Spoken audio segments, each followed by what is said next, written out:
Air raid sirens sounded in Kyiv at the start of the EU-Ukraine summit, a meeting as much about symbolism as talks. EU leaders side by side with Ukraine's president in Kyiv.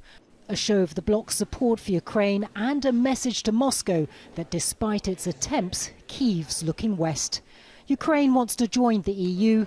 Its candidacy was accepted last year and it wants accession negotiations to be fast-tracked. But EU leaders say that fulfilling the many conditions required may take years. There are no rigid timelines, but there are goals that you have to reach. Reforms, for example, to improve a situation in the candidate country, to then reach the accession negotiations and the accession itself. Your determination to forge ahead is impressive. Talks also focused on military support for Ukraine. Volodymyr Zelenskyy once again urging Western leaders to send Kyiv more weapons.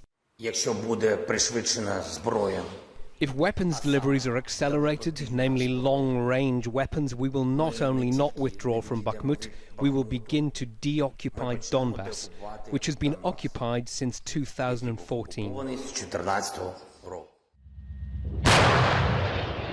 The EU says it will continue sending military and humanitarian aid to Ukraine and will train 30,000 Ukrainian soldiers. It also pledged money for demining and reconstruction in the country, as well as a new round of sanctions against Russia. The 10th package is on its way. We have the aim to have it in place by the 24th of February. It has a volume of round about 10 billion euros. It's a massive package again. It was the first time that an EU summit had been held in a country in wartime. Although there were differences during this summit over the speed of Kyiv's EU membership process, EU leaders agreed that Ukraine is fighting this war against Russia not only for itself, but for the whole of Europe. Natacha, Butler, Al Jazeera, Kyiv.